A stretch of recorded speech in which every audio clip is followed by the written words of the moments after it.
Welcome back, everybody. We are going to dive right into talking about negotiating and appealing for more aid.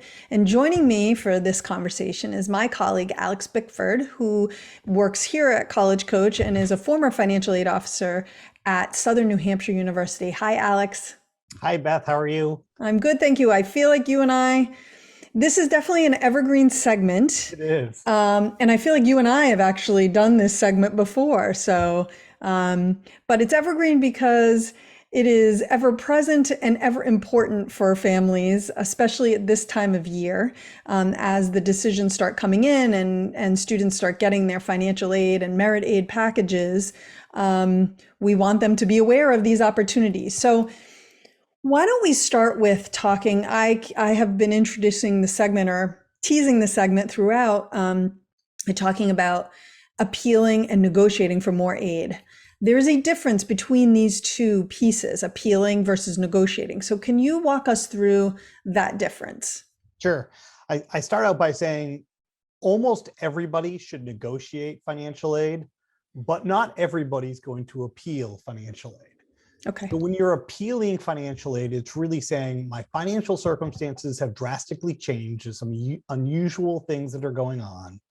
And I need to convey that to the Office of Financial Aid at the college in order to see if I qualify or if my student qualifies for more need-based financial assistance, whether that's institutional grants or federal grants or work study programs, things of that nature. So there are some families whose incomes may be just high enough, even with the change of financial circumstances, that might not matter. Mm-hmm.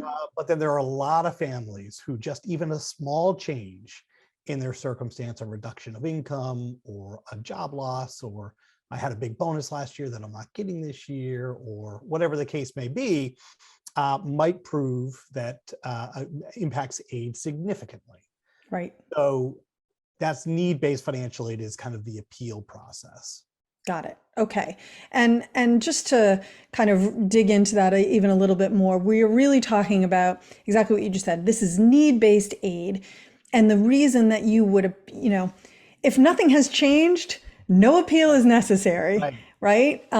If your job remains the same, no one's experienced a loss, Right. none of those things that you just mentioned, like basically what you entered into the FAFSA is really no different, minus maybe a cost of living merit Sure. Yep. increase, right, that you got at work, but basically nothing significant has changed. Then the idea that you could appeal it's probably, there really isn't grounds for appeal. Yeah, that's usually true. Usually Hmm. that's 100% true.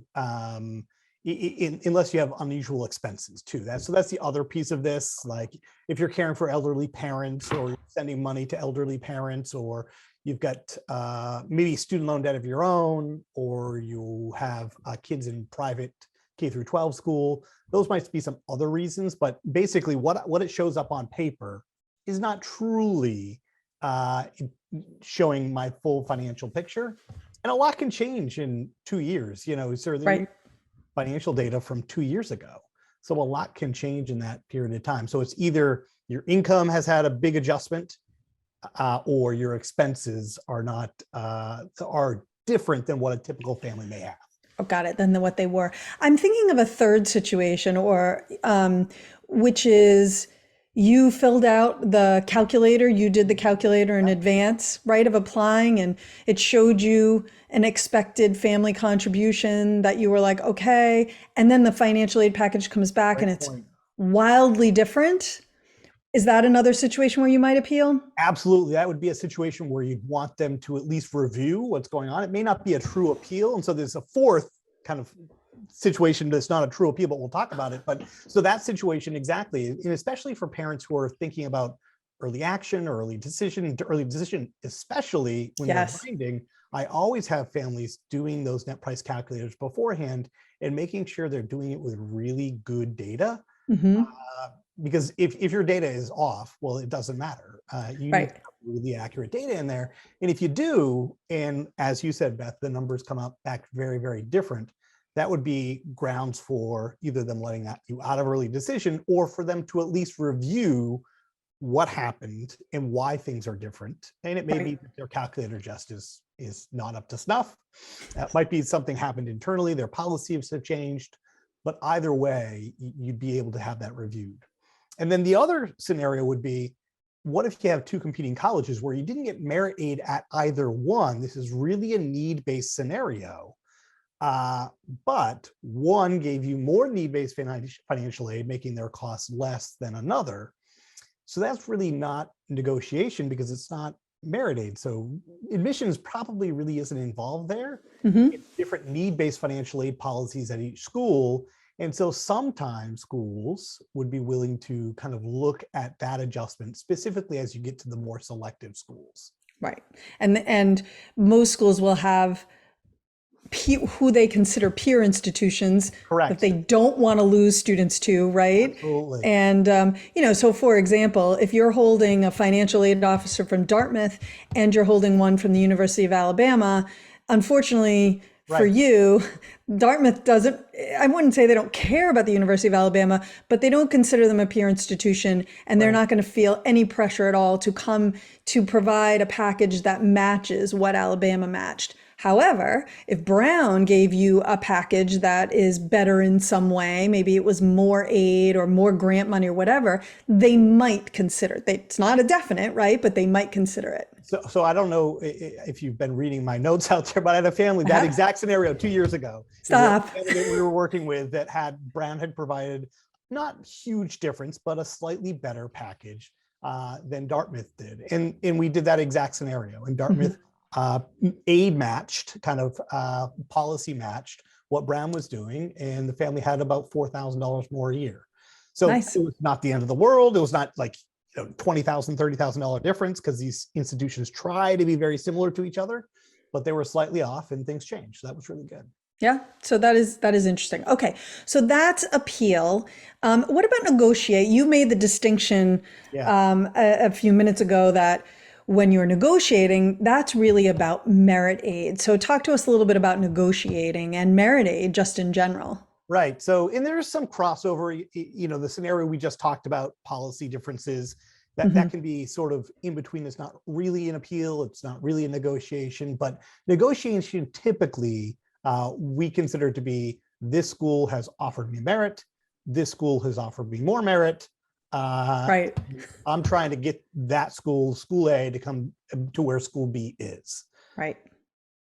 And so Because right, because theoretically, right, you love school B. School A is giving you more merit money. School B would be your first choice, but if only they gave you as much merit money as school A did, right? That's a great example, I think of. Absolutely. And what you just said kind of a minute ago, peer institutions is really, really key here. Right. And so schools that offer merit, if you're talking about, let's just think about NYU, a pretty selective school, offers merit, but probably only to their very, very top applicants.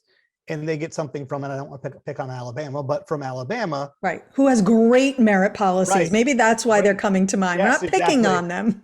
They're just great. Amazing merit opportunities. Yes. Sure.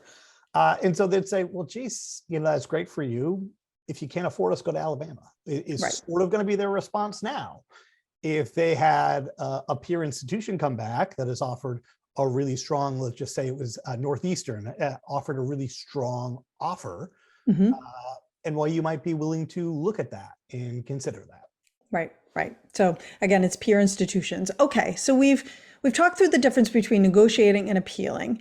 How do you go about, let's start with appealing. How do you go about appealing a financial aid decision package? Sure. So this is something that is going to be a little bit different from school to school, but it's important that it needs to be done from school to school. You can't put anything in information on the FAFSA form. That is an input only form. You can't outline special circumstances. The CSS profile form does allow you to have a special circumstance section, but for the most part, that is sort of a intro to, I'm going to be filing a financial aid appeal. This is not my appeal.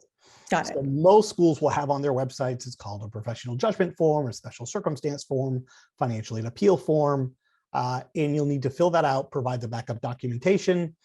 And I really try to get an appointment with my student's financial aid counselor just to kind of talk through, am I doing this right? Is everything lining up? Do you understand my story? Because the Right. story can be really, really important in this circumstance.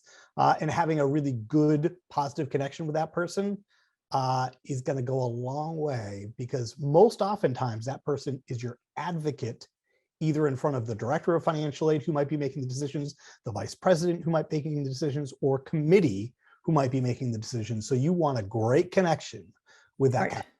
Right. Advocate, not antagonist, right? This Yes, is not your enemy. And if you right, come at the financial aid office as if they are your enemies, that is absolutely. literally the worst thing you can do. Right. If you go through everything and you're at the end and you're saying, okay, my appeal wasn't granted and I'm frustrated and I want to go one more time at this, you might ask to go a level above. Still, once again, you need to be Right. very professional and really try to make that director, whoever that is the next level, to be in your court. But you don't want to lose that person who is going to be your best chance of success. Right. I love that. I think that's really helpful. Okay. So what about negotiating? How do you go about doing that piece when you're negotiating more merit aid? So most oftentimes, not always, but most oftentimes that's going to be done through the Office of Admissions. Some schools, it might be the Office of Financial Aid. So this is a circumstance where I might actually contact both. I might write a letter to both, especially if you do have some need-based financial aid and some merit aid. I think actually addressing, and I say letter, an email to both. If you have an admissions counselor, that would be ideal. If you have a connection in the Office of Admissions, that would be the ideal. And the Office of Financial Aid, and sort of letting them know where you're at. So I start with, first, the student needs to let them know, and this could be the parent, but I like kind of dual written letters. This is coming from the student and the parent. So letting the school know, I love your school. This Right. is my top choice. I want to be here. Essentially letting them know, if we can work out this financial arrangement, we're going to close the deal. This is done. Right. And then if there's any new information, so I applied back in November, maybe. Is there an award that I've won? Have my grades improved? Do I have a better test score? Has anything changed from me from an academic standpoint? Would my application for admissions be different today if I were to apply? So just new information, you don't have to reiterate your old. Right. And then putting the offers on the table, 2 or 3, if you have them, competing offers, is amazing. So maybe I've got this school that gave me a really great merit offer. Maybe I've got this in-state public school that's really kind of similar selectivity as you, and they're much less expensive. Here are my other options, and we're hoping to close the gap. Got it. So we have about 2 more minutes. So I know we want to get to a few other things because I could talk about that piece of it forever, my own personal experience with that, which was successful. So thank you for the tips to Alex and team.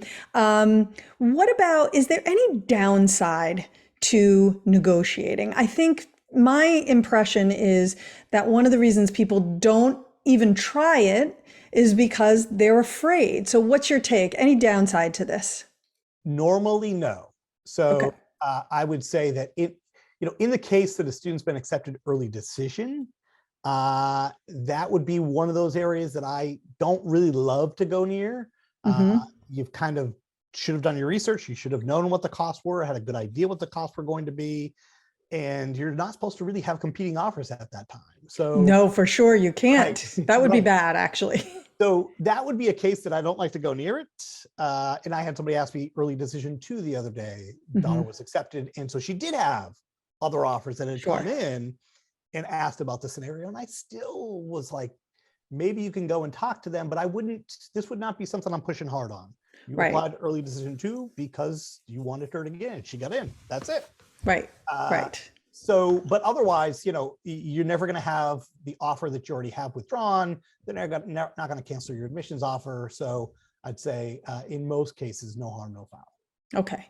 Very quickly, do all colleges have appeal conversations, negotiating conversations? They'll all have appeal conversations for sure, because of financial changes of circumstance. Absolutely, they'll have those negotiations. Some just no. And then there are some that will say no and do, and then there are some that will very actively participate. Right. Got it. Okay. So, and really the only way to know is just to try. Right. Absolutely. And that's the reality of it. Okay. Well, thank you so much, Alex. I really appreciate you being here today. Thank you to Megan. Next week, Ian is here. He's hosting. We're dedicating the show next week to students with physical or learning differences. And we're going to be talking about those from both an admissions and a financial perspective. So don't go away. And don't forget, we are here every Thursday, 4 p.m. Eastern and 1 p.m. Pacific.